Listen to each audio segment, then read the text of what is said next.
Olá, pessoal.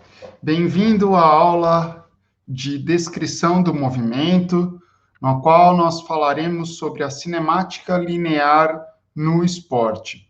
Quais são as possíveis aplicações de informações simples da cinemática linear, como posição, velocidade e aceleração, no esporte, para análise de desempenho no esporte. Na aula anterior, eu apresentei a vocês a ideia da utilização da informação da posição do corpo no espaço em função do tempo e como isso pode ser utilizado nos mais diversos esportes para descrever e caracterizar o desempenho físico, técnico e tático de atletas e equipes. E aí eu mostrei o exemplo do futebol, mas também mostrei um exemplo do handball, de como o rastreamento de jogadores em campo ou em quadra é interessante para a obtenção desse tipo de informação, principalmente se você faz parte da comissão técnica de um clube ou de alguma equipe. Como utilizar de fato essas informações. Por que que essa tecnologia, esses estudos com rastreamento acabaram entrando nessa aula de cinemática linear? Porque a ideia é que, a partir de sistemas de rastreamento, eu determine a posição do indivíduo no plano bidimensional, que é o campo ou a quadra de futebol.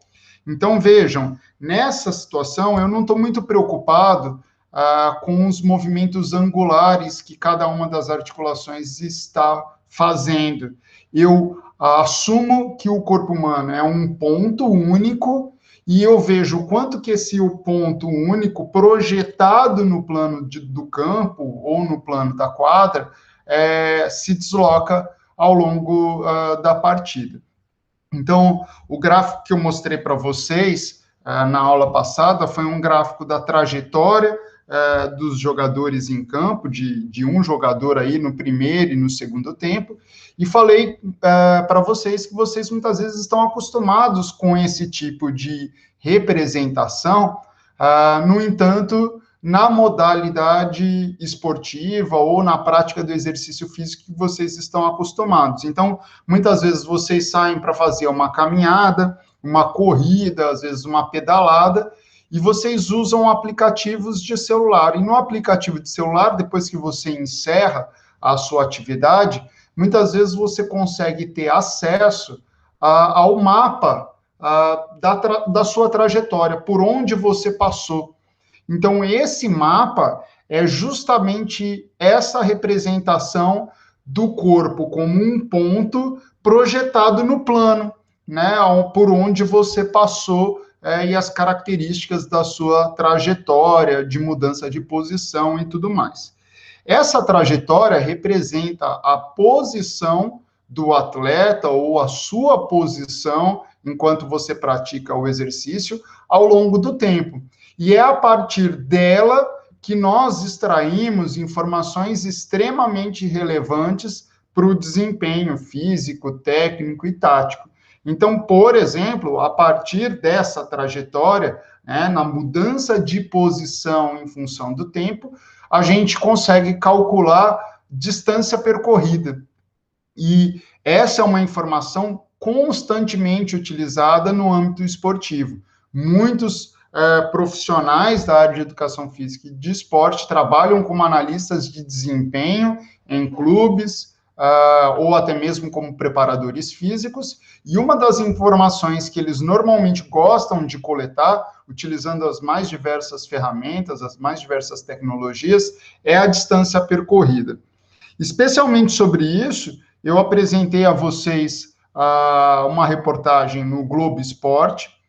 Essa reportagem é fácil de achar no YouTube, para quem quiser assistir novamente, que discute justamente as características de deslocamento no futebol, né? Quais são os valores de distância percorrida de atletas de futebol durante a partida.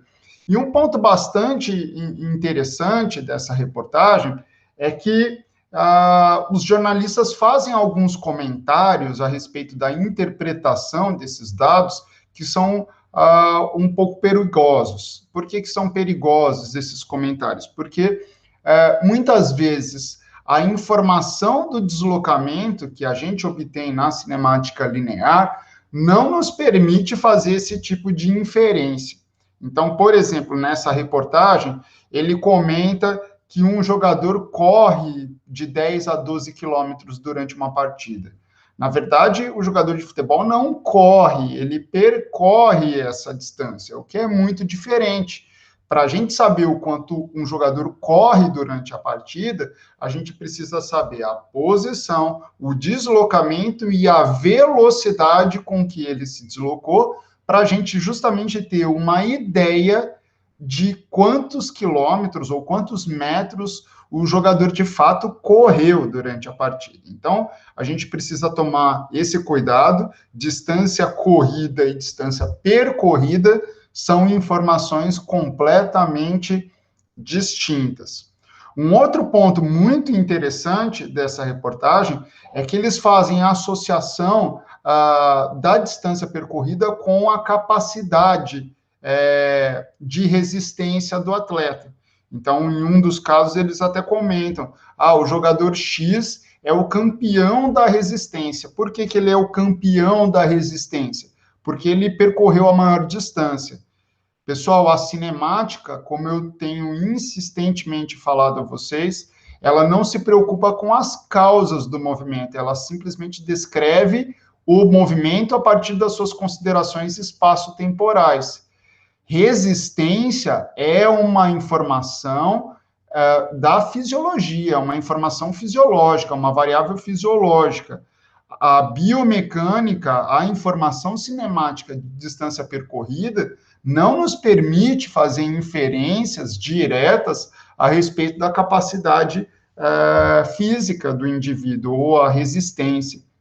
Então, é um cuidado que a gente precisa ter, porque caso você, sendo profissional da área de educação física e esporte, interprete dessa maneira, você corre o risco de cometer uma injustiça, porque muitas vezes a função que o atleta desempenha em campo ou em quadra é uma função que não exige deslocar-se muito, ou seja, não exige que ele percorra grandes distâncias. Então, não significa que ele percorreu poucas distâncias porque ele está mal capacitado fisicamente, mas sim que aquela função dele em campo exige uma menor distância percorrida. Então, essa é a principal interpretação que nós devemos fazer a respeito desse tipo de informação. Ela não serve necessariamente para falar quem está melhor ou pior capacitado fisicamente, mas sim serve para nos caracterizar a modalidade, para que a gente tenha uma noção da demanda física daquela modalidade e, com isso, a gente tenha melhores condições para planejar o treinamento desses atletas e não necessariamente fazer uma avaliação de capacidade física. Um exemplo disso vocês podem ver justamente no artigo de 2007, que aborda esses resultados que vocês viram na reportagem sobre as distâncias percorridas de jogadores de futebol do primeiro campeonato, da primeira divisão do Campeonato Brasileiro, utilizando-se um método de rastreamento automático. Então, nesse artigo de 2007, já existe uma caracterização da distância percorrida, então, cuidado, não é a distância corrida, mas é a distância percorrida nas diferentes posições que o atleta assume no campo. Então, aqui vocês têm o central defender, que são os zagueiros, os external defenders, que são os laterais, os central midfielders, que são os meio-campistas, os volantes, o external midfielders, que são os meias, e os forwards, que que são os atacantes. Então, o que a gente consegue perceber aqui neste gráfico, né? Um gráfico de box plot, cuja essa linha do meio representa a mediana dos resultados desse grupo, né? A linha de baixo do box, da caixa, representa que 25% dos dados estão abaixo disso e 75% dos dados estão acima disso. A linha de cima, aqui, representa que 75% dos dados estão abaixo dessa linha e 25% dos dados estão acima disso. E essas linhas aqui representam os valores mínimos e máximos de cada um desses grupos. E esses asteriscos, esses maisinhos aqui, representam os outliers, aquelas pessoas que se diferenciaram muito do grupo. Então, o que a gente consegue ver nesse gráfico? A gente consegue ver grandes diferenças na distância percorrida em função da posição que o atleta desempenha em campo. Então, não significa que os zagueiros e os atacantes aqui estejam piores fisicamente, a ponto de não conseguirem percorrer a mesma distância dos outros jogadores. Simplesmente significa que, na função que eles exercem, eles percorrem menores distâncias. Por outro lado, aqui os laterais e os meio-campistas têm um maior volume, né? Um maior deslocamento ao longo da partida. Então, você, profissional da área de educação física e esporte, como que você vai usar essa informação a seu favor? Isso vai te ajudar a planejar o volume de treinamento. Então, por exemplo, aqui você pode considerar que os laterais, os volantes e os meias devem ter um treinamento semelhante em relação ao volume de treinamento, porque eles percorrem distâncias semelhantes, enquanto que os zagueiros e atacantes vão compor um outro grupo, uma vez que eles percorrem menores distâncias. E, obviamente, é muito interessante, nesse mesmo artigo são apresentados as faixas de velocidade que eles percorrem, nas quais eles percorrem essas distâncias. Então, a gente também precisa ver as características desses deslocamentos. Às vezes, aqui o volume é mais baixo, ou seja, a distância percorrida é menor, mas pode ser que eles tenham a necessidade de realizar um número maior de sprints, deslocamentos em mais altas velocidades. Então, é importante averiguar isso sempre. Quais são as características da modalidade e, especialmente, quais são as características da função que esse atleta exerce em campo. Mas, professor, quais são outras aplicações que a gente teria para esse sistema de rastreamento ou para os diversos sistemas de rastreamento? Uma outra aplicação que eu trago a vocês é esse artigo muito interessante de pesquisadores lá da Unicamp, que fizeram um rastreamento do rugby de cadeira de rodas, numa final, um dos principais campeonatos, cuja a ideia do artigo é uma ideia bastante interessante, é caracterizar as distâncias percorridas dos atletas do rugby de cadeira de rodas em função das diferentes classificações funcionais. Então, para quem não conhece o rugby de cadeira de rodas, a minha sugestão é que procure aí no YouTube, assista a uma parte de um jogo, e vocês vão ver que o rugby de cadeira de rodas, a ideia é muito simples. O jogo acontece numa quadra semelhante à quadra de basquetebol, em suas dimensões. Existem 2 cones aqui, e a ideia é que o jogador, com a bola, consiga passar por entre esses 2 cones para marcar o ponto. O problema, a questão é que essa modalidade esportiva, por incrível que pareça, é praticada por atletas tetraplégicos. Daí você deve estar se perguntando, professor, tetraplégicos, como é que tetraplégico consegue se mover na cadeira com autonomia? Pois é, os tetraplégicos são caracterizados como tetraplégicos por não haver preensão palmar. Então, dentre os jogadores que atuam no rugby de cadeira de rodas, existem aqueles atletas que têm muito comprometimento funcional, ou seja, pouquíssimo movimento dos membros superiores, e aqueles atletas que têm grandes movimentos dos membros superiores, mas têm a dificuldade ali da apreensão palmar. Então, esses atletas, cada um deles sofre uma avaliação, eles passam por uma avaliação da capacidade funcional antes da competição começar. E eles podem receber uma pontuação que vai de meio a 3,5. Meio são aquelas pessoas com maior comprometimento funcional e 3,5 são aquelas pessoas que apresentam menor comprometimento funcional. Dos 4 atletas em quadra, a somatória das classificações funcionais dos 4 atletas não deve ultrapassar o valor de 8. Ou seja, se o técnico escolhe colocar 2 pessoas de 3,5, ele obrigatoriamente precisa colocar 2 pessoas com classificação funcional de meio. Então, ele vai precisar, o técnico, organizar muito bem a estratégia dele em relação também às classificações funcionais. O ponto é que a classificação funcional, muitas vezes, se baseia em avaliações subjetivas. Existe uma grande dificuldade de saber exatamente qual que é a classificação funcional. Então, nesse aspecto, a avaliação do deslocamento desses atletas em quadra pode nos fornecer uma boa dica. Se a gente conseguir, por exemplo, monitorar esse atleta ao longo de muitos jogos, muitas partidas, a gente consegue ter uma ideia da capacidade de deslocamento desse atleta e, quem sabe, esse registro ao longo de vários jogos permita fazer uma classificação funcional mais segura.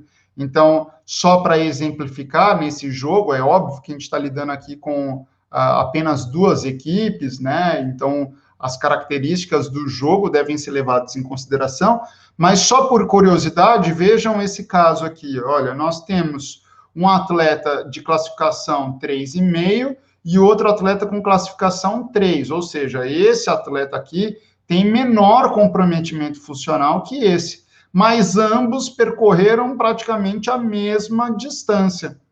Será que há algum erro na classificação funcional desses atletas? Vocês conseguem ver outras situações até mais discrepantes. Olha, 2 atletas com classificação funcional semelhantes, com distâncias percorridas semelhantes, 2.400 metros, com classificação funcional muito distintas, 2 e 3, 1 ponto de diferença na classificação funcional. O mesmo acontece aqui embaixo, 1 ponto de diferença na classificação funcional e a mesma distância percorrida.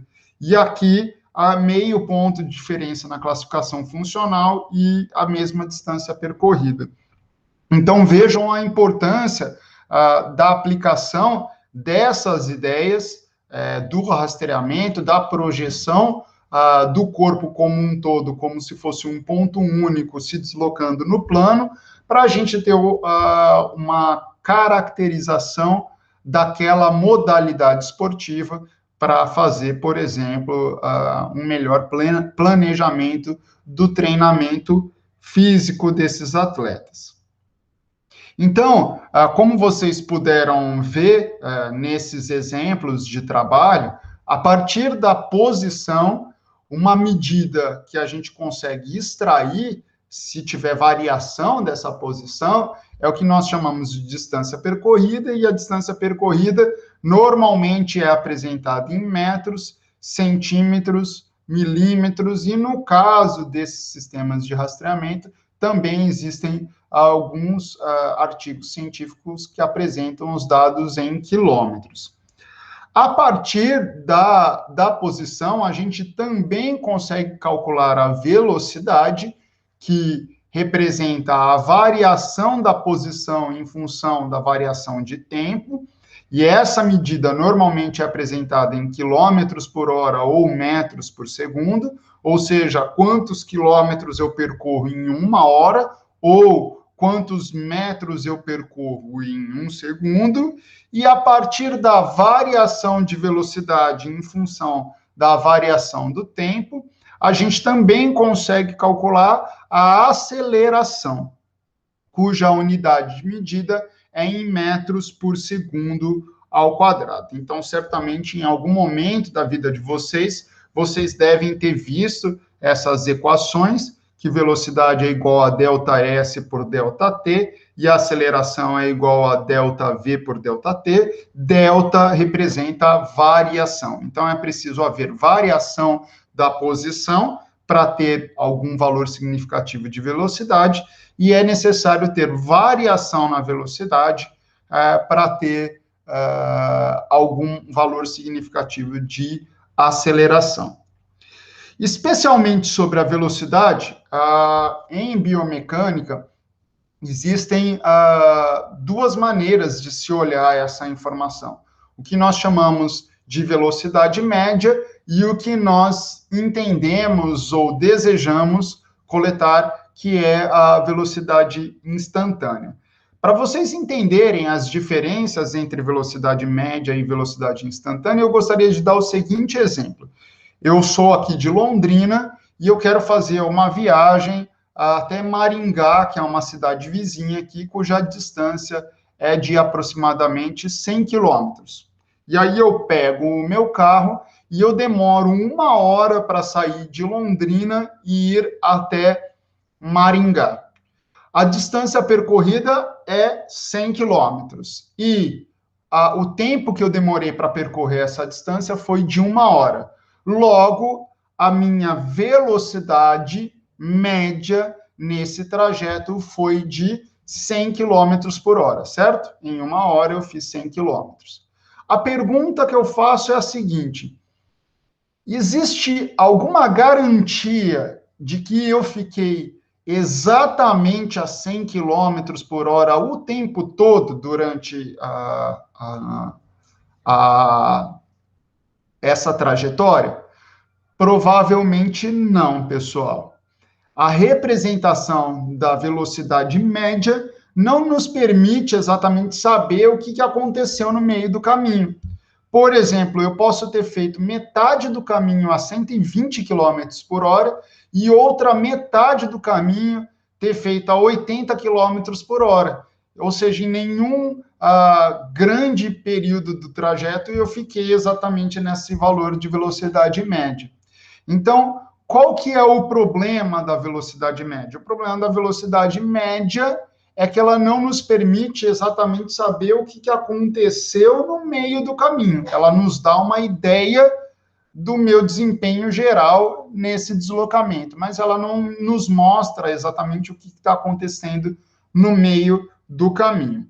Para exemplificar essa dificuldade de entender o que aconteceu no meio do caminho, eu vou trazer uma competição que ocorreu em 1988, nas Olimpíadas de Seul, entre o Ben Johnson e o Carl Lewis, que eram os grandes corredores de 100 metros na época. Eles disputavam a medalha de ouro dos 100 metros nas Olimpíadas de Seul, e existia uma grande dificuldade de saber quem que venceria aquela prova. Eram os grandes atletas do momento. E aí, na prova final das Olimpíadas de Seul, o Ben Johnson fez 100 metros em 9,79 segundos. O Carl Lewis fez os mesmos 100 metros em 9,92 segundos. Qual que foi a velocidade média de cada um deles? Para a gente saber a velocidade média de cada um deles, basta fazer essa seguinte conta: 100 metros dividido por 9,79, 100 metros dividido por 9,92. Se vocês fizerem essa conta aí, podem fazer, vocês vão ver que a velocidade média do Carl Lewis foi, de fato, menor do que a do Ben Johnson. É óbvio, ele fez os mesmos 100 metros em um tempo maior. Ele perdeu a prova para o Ben Johnson. Então, a velocidade média dele vai ser menor quando comparada ao do Ben Johnson. E aí vem a famosa pergunta: Onde que o Carl Lewis errou? Se você fosse treinador do Carl Lewis, você melhoraria em qual momento? Existe uma grande dificuldade de a gente saber aonde que o Carl Lewis errou se a gente não tiver uma informação descritiva de todo o trajeto, de todo o período da prova. Embora sejam só 100 metros, não são os 100 quilômetros de Londrina a Maringá, mas mesmo assim eu preciso de um melhor descritivo do que aconteceu durante a prova, durante esses 100 metros, para saber exatamente onde que o Carl Lewis errou. Como que a gente pode fazer isso de uma maneira muito simples? Basta colocar, por exemplo, uma pessoa, é óbvio que atualmente não se faz assim, mas é só colocar uma pessoa a cada 10 metros da prova. Então, fica uma pessoa parada nos 10, outra nos 20, no 30, 40, 50, até os 100. E aí, na hora que o árbitro dá a largada, todas essas pessoas ativam o cronômetro ao mesmo tempo. E aí o Ben Johnson vai sair correndo, quando ele passar pelos 10 metros, a pessoa que está no cronômetro 10 metros trava o cronômetro. Ele continua correndo, quando ele passa pelos 20 metros, a pessoa trava o cronômetro. Passou pelos 30 metros, ele trava o cronômetro. Então, o que nós temos? Nós temos os tempos parciais. E se nós fizermos a subtração de um tempo pelo outro, e sabendo que essa distância é fixa, 10 metros, a gente consegue calcular o tempo, que ele demora para sair de um ponto ao outro. E aí a gente consegue ver a velocidade do atleta a cada 10 metros de prova.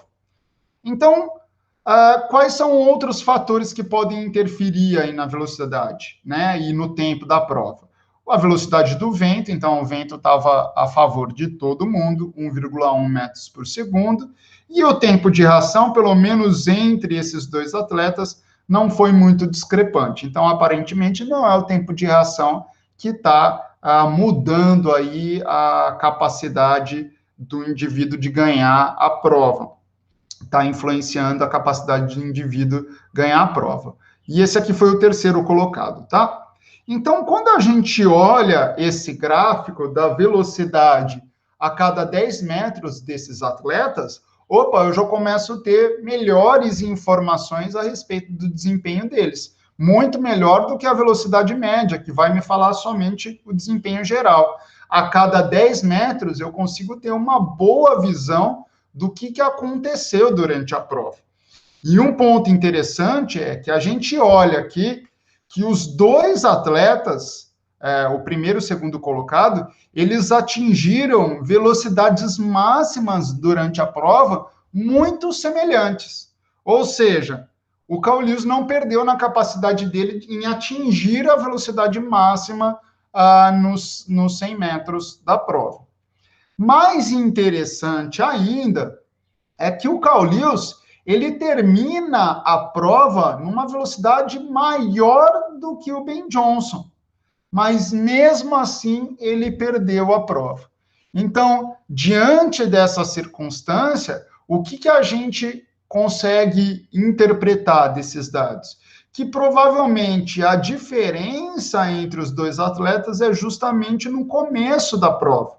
Se eles atingem velocidades pico semelhantes, se ele termina a prova com uma velocidade maior que o adversário dele, considerando que esse adversário não desacelerou aí muito propositalmente no final da prova, a gente começa, de fato, a imaginar que esse atleta, o Carl Lewis, ele precisa melhorar a saída dele, caso ele pretenda se manter na prova dos 100 metros. Ou uma grande saída já que ele atinge a mesma velocidade, ele termina os 100 metros com uma velocidade maior, será que se tivesse uma maior distância na prova, ele não conseguiria ultrapassar o Ben Johnson?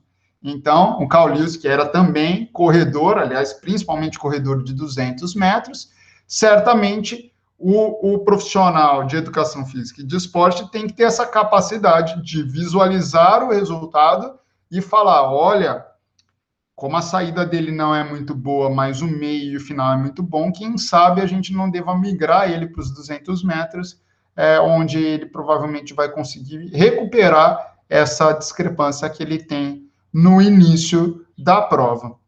Então, pessoal, o que eu estou mostrando aqui para vocês é que a velocidade média nem sempre ela é capaz de explicar verdadeiramente o que acontece durante a prova ou o movimento.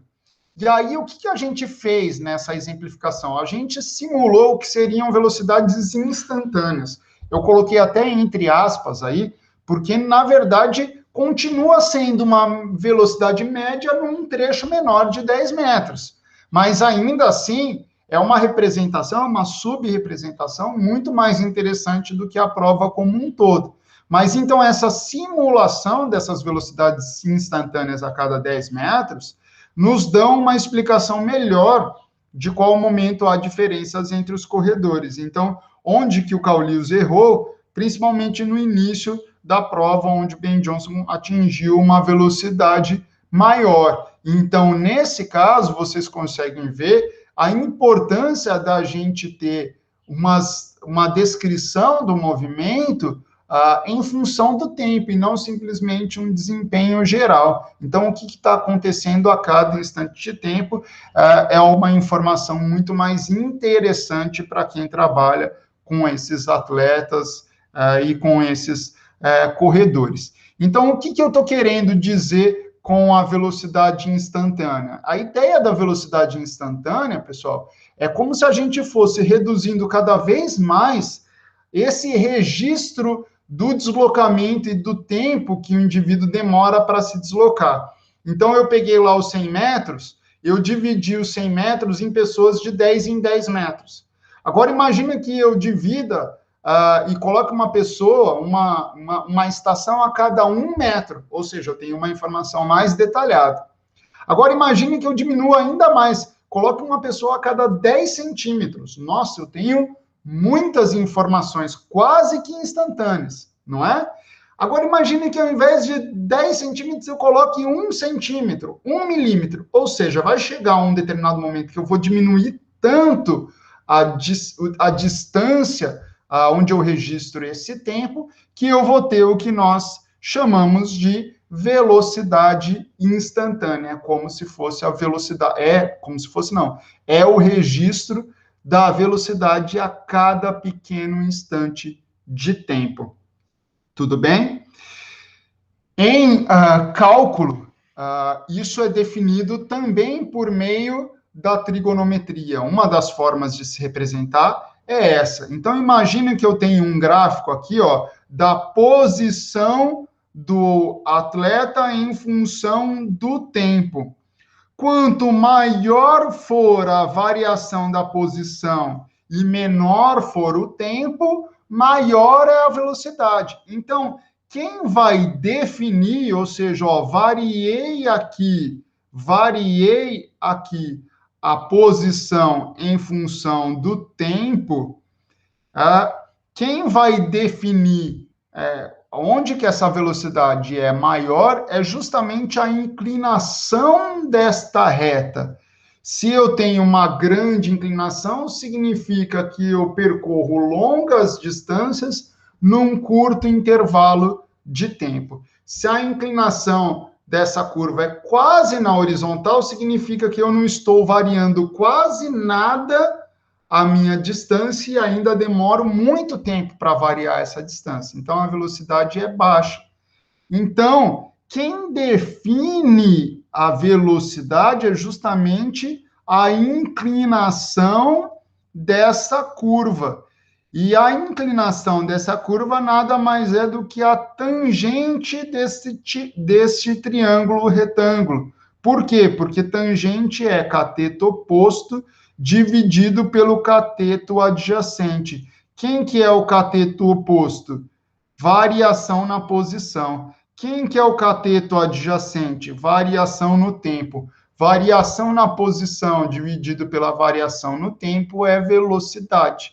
Então, só de olhar um gráfico de posição pelo tempo, eu consigo ter uma ideia de onde aquele corpo atingiu maiores ou menores velocidades. Então, a velocidade instantânea é como se eu passasse essa reta tangente. A reta tangente é aquela reta que passa e toca em um único ponto dessa curva, e a inclinação dessa reta me mostra justamente quais são os locais de maior velocidade. Então, por exemplo, quando esse indivíduo aqui atingiu o pico dessa curva, essa reta tangente, ela vai estar exatamente assim. Como ela está completamente no horizontal, a tangente desse ângulo é zero, ou seja, é o momento onde não tem velocidade nenhuma, porque o indivíduo está aumentando a velocidade, a posição dele, e em um dado momento ele precisa mudar de direção para começar a diminuir a posição dele. Então, nessa mudança de posição, ele precisa obrigatoriamente parar, e nesse instante que ele para é onde a gente tem o valor aí de tangente do ângulo igual a zero. Então, pessoal, a velocidade instantânea é como se a gente estivesse pegando essa inclinação da curva, diminuindo cada vez mais a distância entre dois pontos, até ter um ponto único, e aí, por meio da inclinação dessa reta tangente, a gente tem a ideia da velocidade do indivíduo, quando, novamente, esse gráfico for um gráfico da posição em função do tempo. Tudo bem? Isso é o que nós chamamos da primeira derivada, a derivada da posição em função da variação do tempo, é a velocidade. Então, que representa a inclinação dessa curva.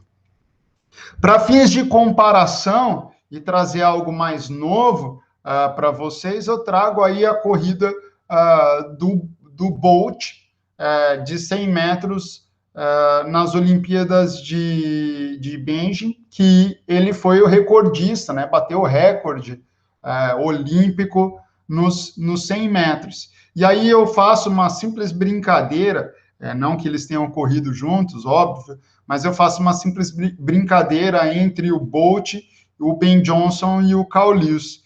E, de fato, a saída do Bolt, ela não é muito boa, né? Todo mundo comenta que o início da corrida do Bolt não é muito bom. Você consegue ver aqui, ó, que tem alguns trechos que ele tem velocidade menor do que o próprio Ben Johnson de tantos anos atrás. Qual que é o grande diferencial do Bolt?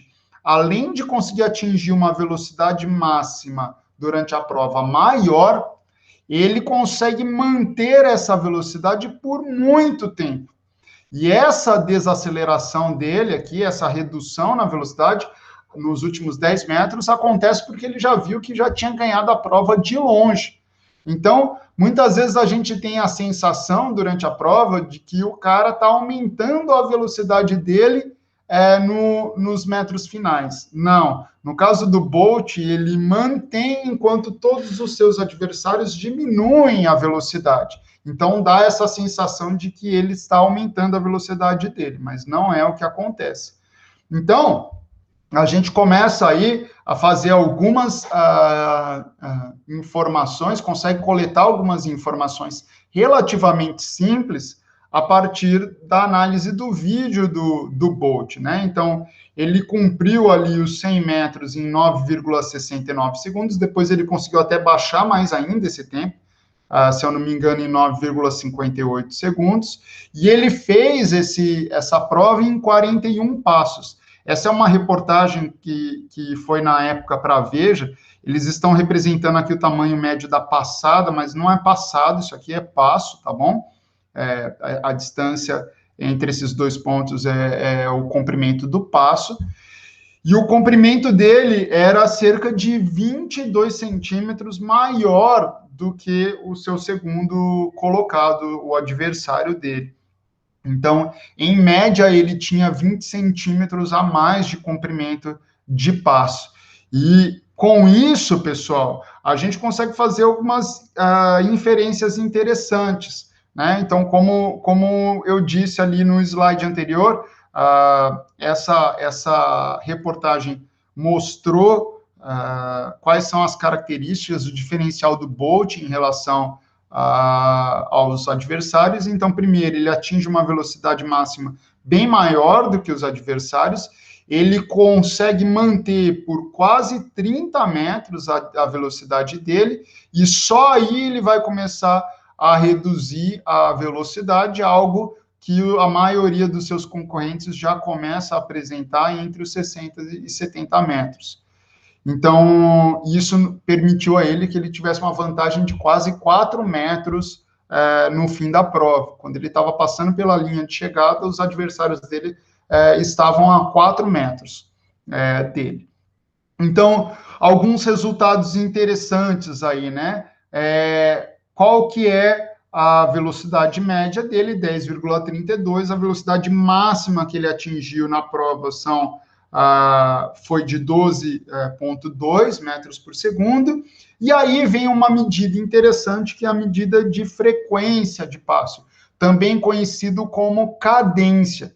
O que representa essa cadência ou frequência de passo? Quantos passos o indivíduo é capaz de dar por segundo? Existem alguns aplicativos de celular que apresentam essa cadência em passos por minuto. A ideia é mais ou menos a mesma, tá bom, pessoal? A única diferença é que o tempo está em segundos ou em minutos. Mas no caso aqui, é uma representação do número de passos por segundo. Como que essa conta é feita? Se o indivíduo percorreu os 100 metros em 9,69 segundos e realizou 41 passos, 41 passos dividido pelo tempo vai dar aqui o número de passos por segundo. Isso é o que nós temos como medida de frequência. Se eu quiser saber o comprimento médio aí de passada, e aquele lá também é a frequência média de passada, basta pegar 100 metros, que é a distância que ele percorre, e dividir pelo número de passos. Ele percorreu esses 100 metros em 41 etapas. Então, eu divido 100 metros por 41, eu vou ter o que nós chamamos de comprimento médio de passo. Essa é uma medida bastante interessante, pessoal, a frequência de passo, porque é uma medida bastante fácil de manipular, agora esquecendo os corredores de alto nível e pensando no nosso dia a dia. Essa é uma medida extremamente fácil de manipular com os nossos alunos e clientes. Então, existe um problema que é muito relatado em pessoas que estão iniciando a corrida, a prática de corrida, que é aquela dor na parte anterior da perna, né? Na canela, dizemos assim. A tal da canelite, aquela dor chatinha que fica incomodando durante a corrida. Embora não tenha nenhum diagnóstico claro do que causa a canelite, existem alguns pontos que contribuem para o aparecimento dessa dor. Então, por exemplo, alguns desvios de pisada que precisam ser investigados, um aumento muito rápido do volume e intensidade de treinamento, muitas vezes a falta de fortalecimento dos músculos da parte anterior da perna, ali da canela, mas também tem um ponto interessante. Muitos atletas, muitos corredores que relatam dor na parte anterior da canela, têm o costume de dar longas passadas, comprimento de passo muito grande. E isso faz com que o indivíduo entre demais com o calcanhar em contato com o solo. E esse é um fator que pode sim estar associada a essa canelite, a essa dor na parte anterior da canela, porque daí a pessoa entra em muito dorsiflexão de tornozelo, e quem faz a dorsiflexão de tornozelo é o tibial anterior, o principal músculo aí da parte anterior da perna. Então, existem alguns estudos que tentam manipular esse comprimento de passo com a frequência de passo. Então, se eu aumentar a frequência de passo, ou seja, tiver que dar passos mais rápidos, eu não consigo ter um comprimento de passo muito grande. Então, uma das estratégias para tentar diminuir o comprimento de passo é pedir para o indivíduo aumentar a frequência. Quanto, professor? Por exemplo, você identifica a frequência de passo dele e pede para ele aumentar inicialmente em 5% a frequência de passo. E como que você pode dar um feedback para esse aluno durante a corrida? Existem aplicativos gratuitos disponíveis que são chamados de metrônomo. Metrônomo é utilizado pelos profissionais da música para marcar o ritmo da música. Então, você primeiro identifica ali o ritmo da corrida do indivíduo. Então, vamos supor que ele faça uma corrida ali a 100 passos por minuto. Tudo bem? Esse batimento aqui está 100 passos por minuto.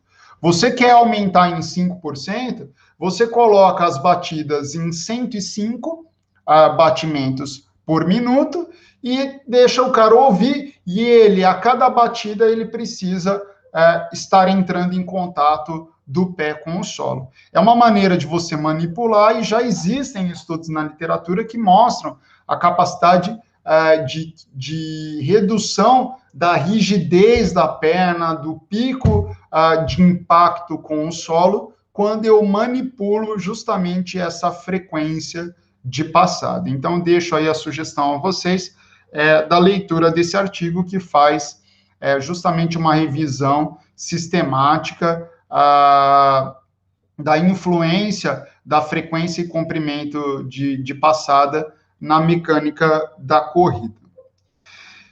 Bom, vocês viram que a partir da posição nós conseguimos calcular a distância percorrida e a velocidade. A velocidade é a representação da variação da posição pela variação do tempo. E nós temos também a aceleração, que é uma informação derivada da velocidade. Então, na velocidade, na aceleração, eu tenho a variação de velocidade em função da variação do tempo. Então, a aceleração, em linhas gerais, é definida como o ritmo da mudança da velocidade que ocorre durante um período de tempo. Então, vamos pegar um exemplo de um patinador. Se um patinador aumenta a sua velocidade em 1 metro por segundo a cada segundo, eu falo que a sua aceleração é de 1 metro por segundo ao quadrado. Então, 1 metro por segundo ao quadrado significa 1 metro por segundo vezes segundo. Ou seja, a cada segundo eu aumento 1 metro por segundo ao quadrado. A aceleração da gravidade, por exemplo, é de aproximadamente 10 metros por segundo ao quadrado. O que isso significa? Que se eu soltar essa garrafa aqui no chão, após 1 segundo, ela está parada. Se eu soltar essa garrafa aqui no chão, após 1 segundo, a velocidade dessa garrafa vai ser 10 metros por segundo. Após 2 segundos, a velocidade dela vai ser 20 metros por segundo. Ou seja, a cada segundo, essa garrafa aumenta em 10 metros por segundo a sua velocidade. Então, é uma informação também muito interessante a respeito da capacidade do indivíduo de fisicamente conseguir também atingir grandes velocidades o mais rápido possível, como, por exemplo, nessas modalidades que eu mostrei a vocês. A gente tem que tomar muito cuidado com o conceito de aceleração. Então, por exemplo, se um atleta mantém a sua velocidade em 17 km por hora, a aceleração dele é 0, por mais alta que seja a velocidade. Então, eu mostrei para vocês o gráfico do Bolt. O Bolt atinge uma velocidade altíssima e ele mantém a velocidade dele por 30 metros. Enquanto ele mantém a velocidade dele, a gente fala que a aceleração dele é 0. Não tem aceleração. Tudo bem? Então, neste caso aqui, não há aceleração, a aceleração é 0, porque não tem variação de velocidade. Outro ponto importante, se uma bola de futebol está perdendo velocidade por causa do atrito com um gramado, enquanto ela rola no gramado, podemos dizer que há aceleração?